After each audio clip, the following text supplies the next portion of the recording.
Has Tesla made my home charging setup obsolete? If you follow EV and home charging news, you know that Tesla has just come out with this, a $210 remote power meter. It's designed exactly for setups like mine, where you have a low power panel like my 100 amp electrical panel here. I'm going to dig into it today. Let's talk through what it might mean for folks like me, and I'm also going to share why I charge less than the max capacity available. Let's dig into it. Welcome back to another EV John Adventures YouTube channel video. If you're new to the channel, let me give you a quick refresh on my pretty unique home charging setup. I have a 1970s house and 100 amp service. So to enable my 40 amp, nearly 10 kilowatt charging, I have what's called the DCC-12. This is an electric vehicle management system, and what it does is it monitors the total load on my panel and cuts power as soon as total load hits 80 amps. That way I never exceed safe ratings for my system. And after 15 minutes below 80 amps, it'll re-energize the EVSE so I can continue charging. However, I had to tune it with an important piece of equipment, a soft start on my air conditioning system. Whenever the home AC started, I would get a massive amount of inrush amperage, 80, 90, 100 amps or more, and that would trip the EVSE energy management system, the DCC-12, and stop charging. So I added the soft start, the Micro-Air EasyStart Flex, and that solved all of my problems and has my system perfectly optimized. It reduces inrush amps from 100 or more down to just the low 20s for my system, and means I can charge at full speed if I need to, and run the AC and any other appliances I need without having to worry or think about it. But since I posted this video just a few days ago on my whole home charging setup with a deep in-depth tour, I got a ton of comments saying, hey, why didn't you add the Tesla remote energy monitor? And honestly, I was familiar with this, but I hadn't really looked into it. The reality is, this equipment didn't exist when I had my system installed 18 months ago.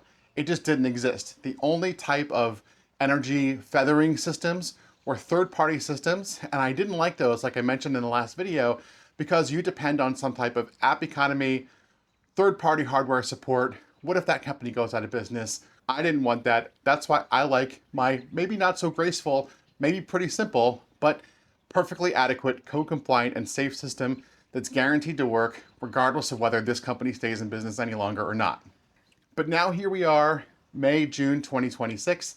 Tesla just this month released the remote energy monitor. And what this does is actually something very similar to the DCC-12.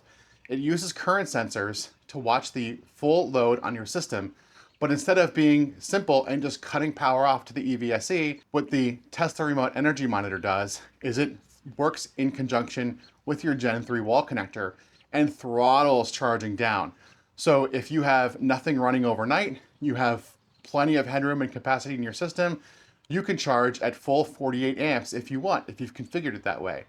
But the second you start turning on your air conditioner, you're running the dishwasher, if you have a heat pump or you have an electric water heater or an electric dryer, as soon as those systems start coming on and taking demand, the Tesla remote energy meter signals the Gen 3 wall connector and works with the car to throttle down your charging. So where you might start at 48 amps, it can bring you down as low as you need to go. I've heard it can go even as low as 6 amps. So you can always charge even if you have a lot of other demand in your house. That's actually pretty cool.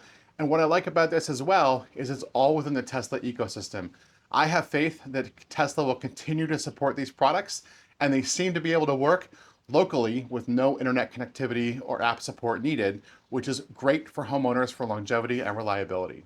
So if I had my home charging setup installed today in 2026, would I do it the same way? Would I use the DCC-12 here, or would I go with something a little bit more sophisticated like the remote energy meter? Honestly, I would be pretty intrigued to try the remote energy meter. As you can see, my panel is completely full, but the Tesla remote energy meter does allow for a full panel. It mounts in the gutters here on the sides, and it can tap into existing circuits to measure total current and get power for itself. And the unit itself only draws a very small amount of power. So I believe that we could make it work here just fine. If I had gone with the Tesla remote energy meter, I would be curious how it would handle situations like inrush amps on my home AC. Imagine a hot day where I'm charging at 48 amps, maybe even if I've throttled down to 30 or 35, let's say. I'm also running the dishwasher, and let's say I have an electric hot water heater. Well, as soon as my AC wants to kick on, it throws an immediate spike of 80, 90 amps. Will that trip my main? I'm not sure. The power meter, the Tesla remote meter, works on a software communications loop between it and the Gen 3 wall connector.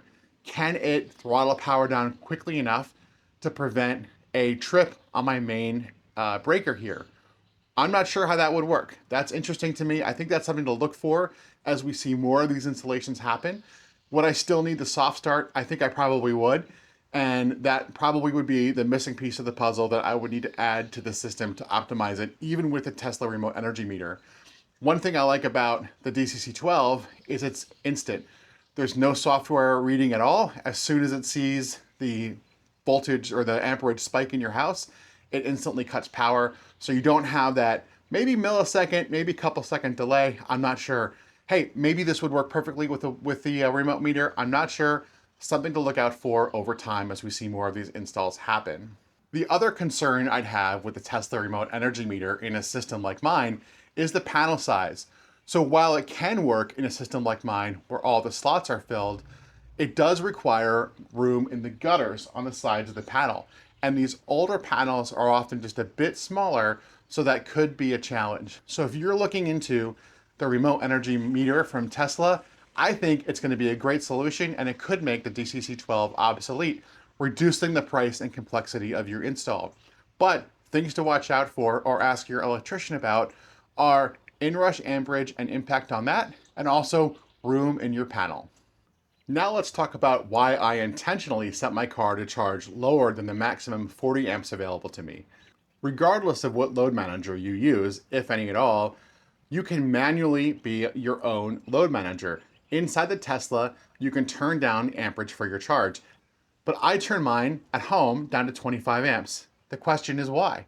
For me, it's about heat. And I didn't want to just say that here in the video without proof, so I ran a basic test. What I did was yesterday, I charged the car for 2 hours at the full 40 amps. I took a temperature reading at the start and after 2 hours, and you can see that the breaker temp hit the mid 90s. Then the next day, I charged again for 2 hours at 25 amps, taking temps before and at the 2 hour mark. And again, you can see the results here. The temps after 2 hours were in the 70 degree range, mid 70s. So that shows that after 2 hours of continuous load, 25 amps is 20 degrees cooler than 40 amps. And why does that matter? Well, you could look at this and say it doesn't matter, right? Everything is rated for full power. All of these temperature numbers are completely within spec and fully safe. But for me, I love to optimize. So when I'm charging at 25 amps versus 40, when I'm running 20 degrees cooler, I'm putting that much less stress on my system. Heat cycles are what wear on these systems. We have contacts in the breaker, we have contacts in the EVSE itself. Those heat cycles could wear on those contacts over time.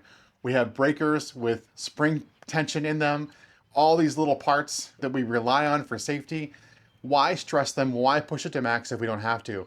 There's also the grid element of it, and I know this is probably absolutely meaningless, but to me, pulling less instant demand on the grid is better. So I set my car to charge at midnight.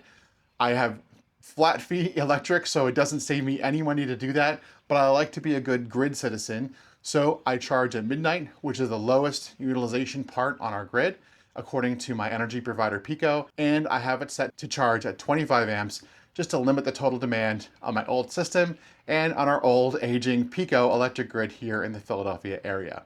And the next question is, why 25 amps? Why not 20? Why not 30? Why not 15? Well, for me, 25 amps was a good round number. It gets me 6 kilowatt charging. When the car preconditions, especially in warmer weather, it can pull up to 6 kilowatts of power just to cool itself down. So if my charge limit were set below 6 kilowatts, it would pull as much as it could from the grid, and then it would pull the rest from the battery. So that would impact my battery capacity before I went out on a trip. And generally speaking, I'd like to pull everything from shore power if possible. So by setting my car to charge at 25 amps, it means that 100% of my preconditioning power can come from the grid, preserving my range for when I'm out driving. Now in the wintertime, the car can actually pull more than 6 kilowatts, so I might be inclined to up that 25 amp to something more like 30 if I need to. However, top tip, if you're preconditioning, especially in the winter, if you schedule your preconditioning, the car won't pull some crazy high amperage to warm the battery. What it'll do is it'll start really early and kind of give you a slow roll. It'll slowly warm the battery up over a longer period of time, therefore preserving your range. So if you do have your EVSE set to something lower, like 20, 25 amps, and your immediate preconditioning needs and freezing temps are higher than that, the car will try to optimize that, and it'll start preconditioning early and draw less power, leaving you more of your range when it's time to drive. So no, I guess Tesla didn't make my full setup obsolete. I think there is still room for solutions like the DCC-12. Some folks might appreciate the proven reliability and simplicity of the DCC-12, and if you're in a scenario like mine where it basically never trips, it's just your safety net, I think it's still a viable solution. That being said, if I were to redo my home setup here in 2026, I would likely go for the Tesla remote energy meter. I do like that it's all within the Tesla ecosystem. I do like that it doesn't depend on any Wi-Fi or internet connectivity. It all just works together seamlessly, and that's what I would do. Now, I'd be curious, like I said earlier, if I would need the soft start system or not, but that's an optimization I can always make later, and that's just a few $100s and maybe an hour or so of installation in a DIY mode that you can easily add to your system if needed. So that's my 2 cents. Hey, if you found this content helpful, please like this video and subscribe to my channel. Subscribing costs you nothing, and it does help my small and growing channel, and I really appreciate it. Thank you so much for following along. Let me know in the comments if you have any questions, and I will catch you on another one again soon.